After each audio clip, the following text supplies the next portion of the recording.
even with Greatest Entertainer, I didn't want to be the guy that was so serious. And I'm like, I'm the greatest entertainer. You know what I mean? I wanted to be like, yo, B, come on, man, let's lighten this up, man.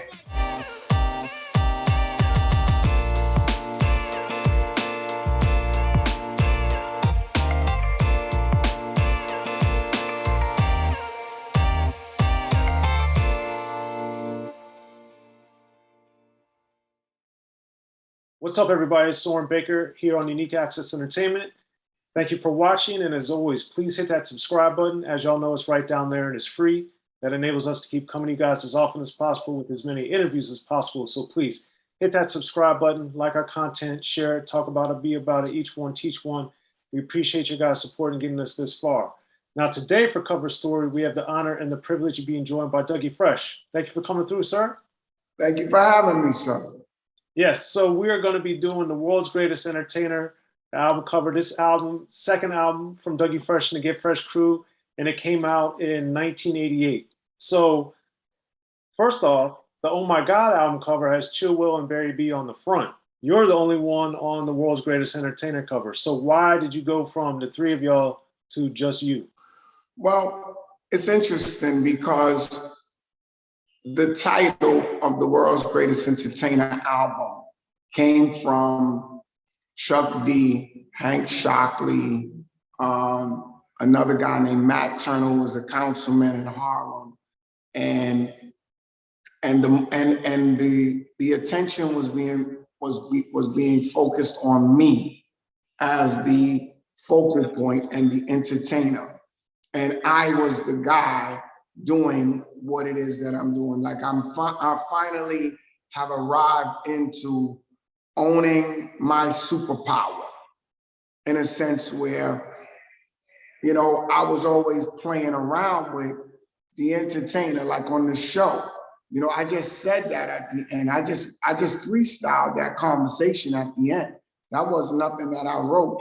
As you could see, most definitely we are Fresh, Chill Will. And I just started making it up. And I am the entertainer, but I never said the greatest entertainer.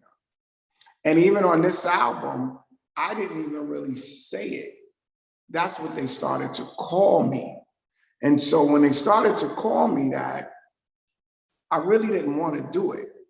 But the guy Matt Turner and Hank Shockley and all of them were just so blown away every night when we were on tour that it just had them, you know, all the groups used to come out and stand on the side and watch me, and, you know, everybody from whoever they were. And normally when artists come out to watch artists, that's when it's a different situation, you know, because the audience is watching you, but when artists are coming out and they go back in the dressing room and they start talking about you, and it's like talking about you in the dinner tables and stuff like it's a whole different level of conversation.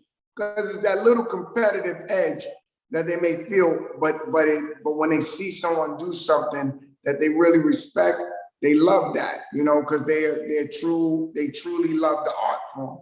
So when I made this album, it was to focus more on me because this was my gift.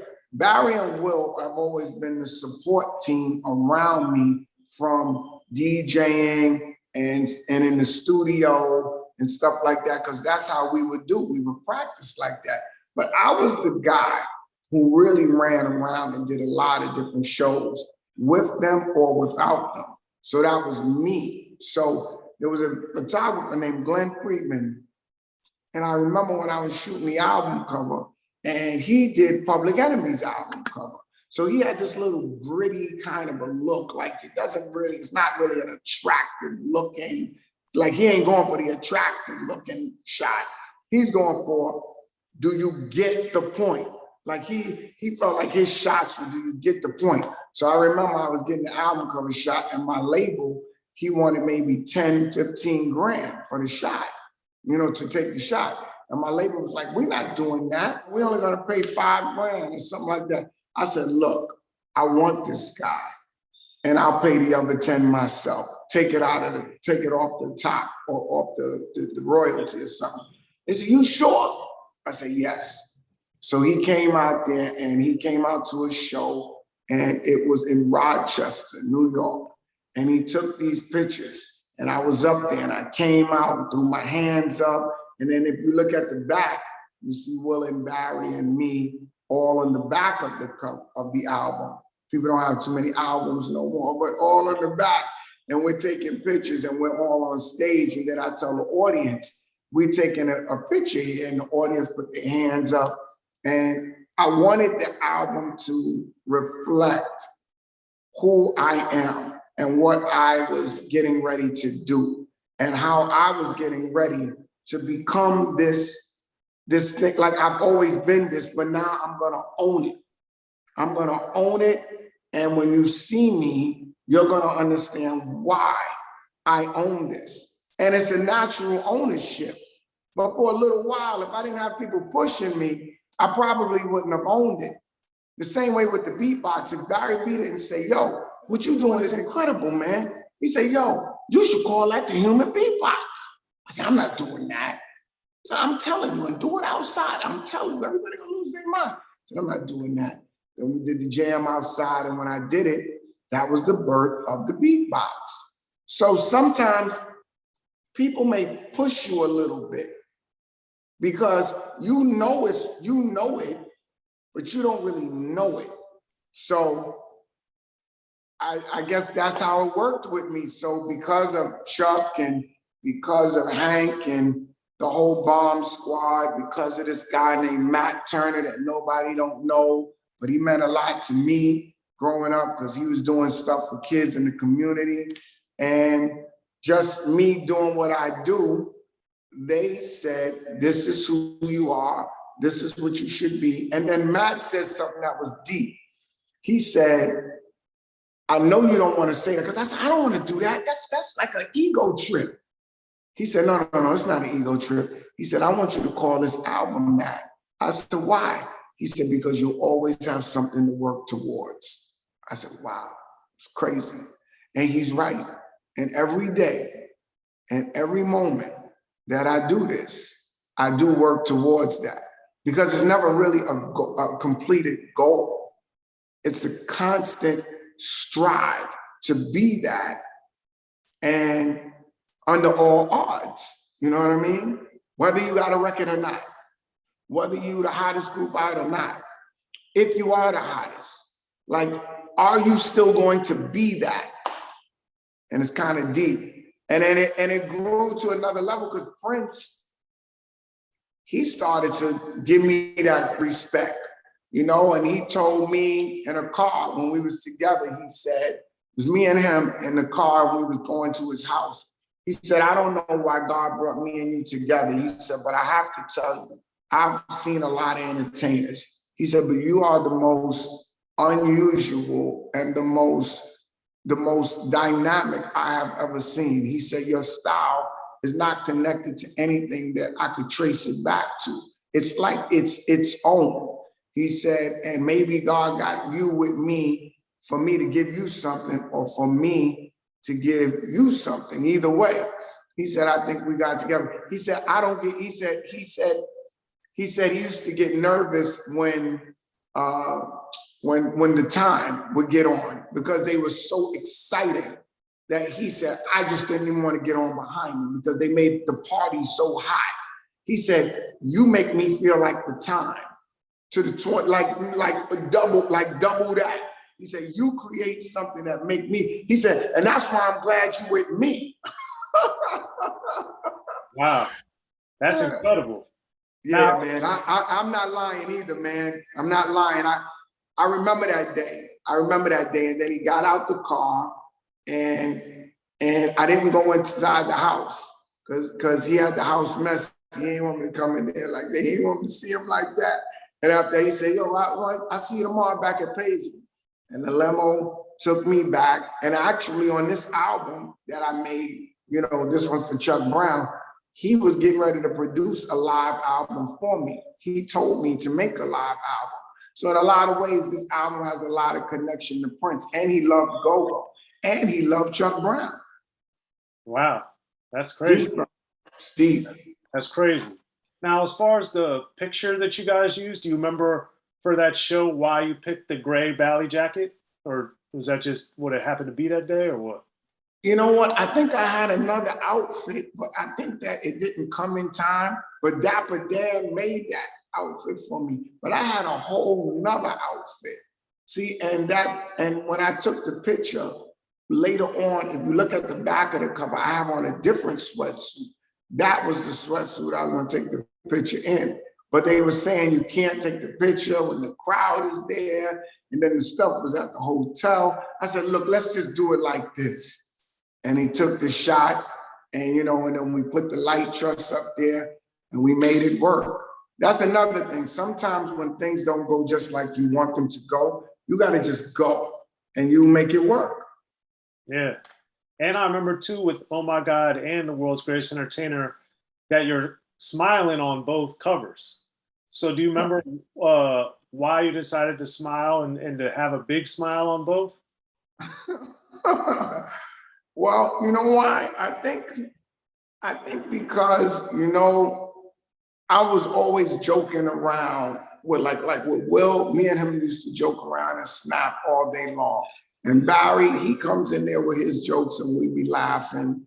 And even with Greatest Entertainer, I didn't want to be the guy that was so serious. And I'm like, I'm the greatest entertainer. You know what I mean? I wanted to be like, yo, B, come on, man, let's lighten this up, man. Like that's part of my personality, So I'm not smiling to win anybody over. I'm smiling because I'm a pretty happy person. I go through my dimensions and changes of emotions, but I am genuinely 98% of the time a very happy person. Like there's very few times in my life that I could say I'm super duper mad, like I got mad or whatever. And if I usually get mad, it's quick, I'm done with it, it's gone, and I'm back to my demeanor, which is pretty much a happy person. And when I'm coming out on stage, I wanted it to be different than one of the other artists that was coming on. I wanted them to feel my spirit, which is I wanted to bring celebration. My new thing is that I tell people I bring celebration and information and crowd participation. Those are the things you get from me. Tremendous. And I also thought it was amazing on the World's Greatest Entertainer cover that you were holding the mic. So it wasn't like you had dropped the mic and you were done. You were like in the middle of it. So right. I was going in like it was a real experience. You know what I mean? And I think we was doing it. This guy, man, when I got the shots back, I was looking at him and going, man, these shots are not like the best looking shots. I said, but you feel the gritty, raw, like you feel. And then he said, and I want to design the cover, and I want to design the cover. So when he knew the name of the album, he made my name and everything and made it like lights on the stage. And he was the one that came up with that. I feel like I'm my $15,000 worth. I really do. I feel like me and him became real tight after that too. Well, that was going to be my next thing about the lights, because not only are the lights up there, but like you said, your name is in lights too. And I thought that's why I wanted to do this cover story series, because all these little wrinkles to the art of it, I think is underappreciated. But if you really look at it, it's pretty ingenious. And the lights thing always is like, I just remember seeing that. It was like, that's crazy. It's like they took the marquee from the front of the building and put it. Right. It's crazy. It's crazy. When I looked at it, I was like, this is crazy. He said, you like it? You like it? I said, this is it. This is it. And it's funny, man. It's funny because I didn't know that when I did that album, and here we are in 2021, I never thought that statement that I was making then was going to carry all the way to this moment right now. you know? So it's really, really interesting how sometimes you put something into the universe and what it has the ability to create, especially when you feel this. When you feel this, it's like there's no stops on it. But fear kind of affects the level of impact that it could have. You know, sometimes you got to get a little mad or get a little tough about what it is that you're doing, because there'll be always these opposing forces that's trying to stop you from doing what you know you're supposed to do. Then you're like, well, maybe I'm wrong. Maybe I shouldn't do a go-go album. Maybe it's dumb of me to say something about Chuck Brown. Nobody knows Chuck. I mean, some people do. Everybody, you see what I mean? You start getting into that worry. But the key is that, you know, I want the world to know who Chuck Brown is. And right when I said that, the Grammys opened up a category where go-go music is being represented. So it's amazing. You know, I didn't plan that. I didn't plan it. How could I have planned that? You see what I'm saying? So sometimes I feel that the energy will force its way through as long as you are ready to force your way through with it, and don't be afraid of the backlash. And sometimes it takes people time to get to catch on to something. I've had a lot of people tell me, man, I thought that was whack. But after I listened to it, man, that joint is hot. I had people tell me that, you know? I had people warm up to see things that they really didn't see at first. And I didn't feel bad if they didn't see it, but I wasn't gonna allow them to stop me from seeing what I see. Right. Yeah, you can't, also tied into all this, it's don't block your blessings, man, you know? So a lot of people do because of fear. A lot of people do because we all do. We all do at times. We all do. I'm sure when you was doing this show, people say, you gonna do this show? Word, you? You know what I mean? Or, come on, man. Yo, how you gonna know that much about go-go, man? Yo, how you know these? You see what I'm saying? Like, there's all these things that are coming at you that are trying to challenge you to say, do you really like it as much as you said? Do you really want to do that? Do you really want to do that? There's a rapper named JDL from a group called the Cold Crush Brothers. Ain't the slickest rhyme in the world, but it's deep because I get what he was trying to say. And he wrote it, or he said it in 82. So the rhyme went like this. He said, well, it's 82 and everything is fine, but I still got a thought in my mind that's, do you still listen to an MC rhyme? And if you do, then I'll bet you too that a lot of these duck MCs are through. And if you still got money and you want to bet, I bet $100. I'm not whipped yet because I'm the L baby, right? The original L. So when he said it, one of the things that touched me about it is that he's saying, you know, do you still listen to an MC rhyme? Do you still like to rhyme? Do you still like hearing a guy rhyme? Do you still like hearing a nice go-go record? Do you still like watching them when they playing? Do you still get excited about it? And to me, I think that when you lose that, I think that that's when you shouldn't do that, because I think that you're just like a shell, you know what I'm saying? And you're not really there, you're not really engaged. So for me, when it comes to hip hop, when it comes to go-go, when it comes to this thing, you know, I'm fully engaged. And now I got so much music and so much material coming out that it's gonna really, really give people some new dimensions to look at. And I know nobody is going to do what I do. It's hard. It's hard to do it because it's different.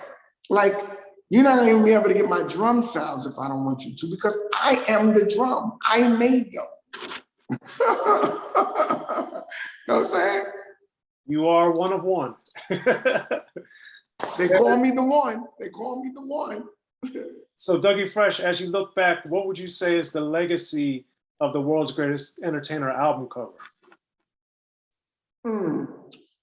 I think that the same as this album, I brought people, I did what I had to do to make them really get what it was that I was bringing to them, which is live, entertaining, excitement, fun, celebration, enjoying life.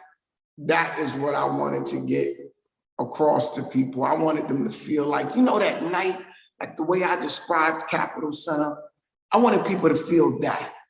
Like I was the headliner, like I was on the show. The ticket says the show, it was me. But that night, for me, it was Chuck Brown. You see what I'm saying? It was the excitement. So I wanted people to feel that from my album cover. I want them to feel excited. Like when you go to the movies and see the Avengers, or you go see the X-Men, and you sitting there waiting and say, I know it's getting ready to go down tonight. You know what I mean? I want them to feel the excitement when when you was waiting for when Star Wars was coming out and the line was down the block. And you get there and you're inside and you're sitting there and you're just getting ready to watch it, and you be like, may the force be with you. You know what I'm saying? Like you just like I want you to put on the shirt. I want you to feel the energy. I want you to go and do what we call escapism.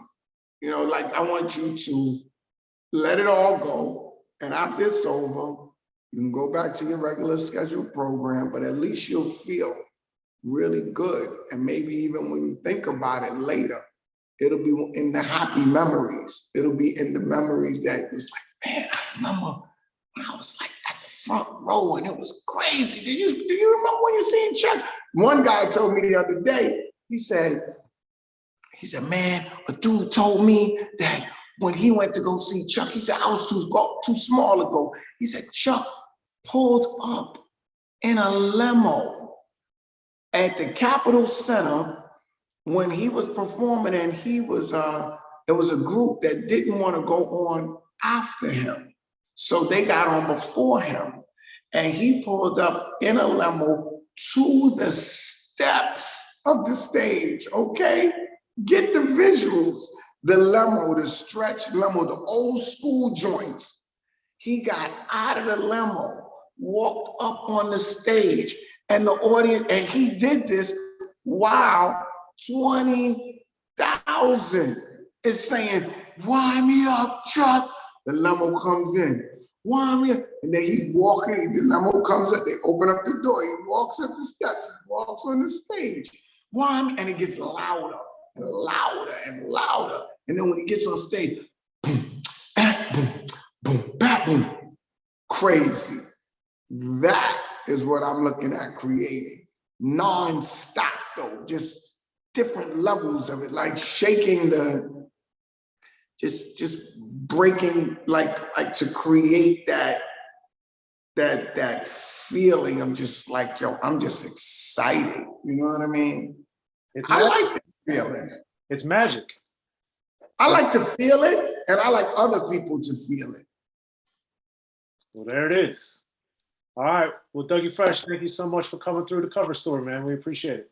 Hey, B, your question game is so serious, man. I mean, like I'm talking about, I had a lot of questions asked to me before, but your question game is like forensic, like, and I'm gonna say this to you too.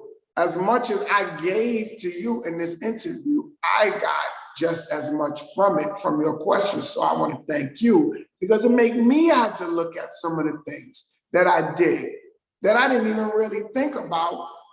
I did, or I didn't even remember when I write rhymes on every situation and things that I've been going through in my life. But I'm using that same formula now with this new album.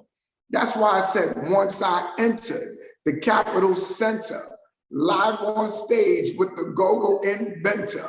You understand? Like I wrote exactly what happened. So you can't beat that. So now see, you made me, I'm gonna stick with my formula. Be sure to check out the History of Gangster Rap by Soren Baker. He's official. History of Gangster Rap features exclusive interviews with Ice-T, Snoop Dogg, MC Ren, the D.O.C, and dozens of others. The History of Gangster Rap, a definitive look at how Los Angeles changed rap forever. In Los Angeles, the streets definitely set the tone of the hip-hop music. At 19, I got a $50,000 car. My whole angle always was, I'll be street, but I will always tell you the horrors that go along with this life. It would be penalties and casualties for just wearing the wrong color in somebody's neighborhood. And once gangster rap made it from the streets to the TV, the genre exploded. With Fab 5 on Your MTV Raps with NWA. Yo MTV, it just catapulted us from being local heroes to national gangbang rappers. The History of Gangster Rap discusses it all from 1980 up till today. It's always gonna be shit happening in the streets. You know what I mean? So it's always gonna be something to talk about. The History of Gangster Rap in stores now.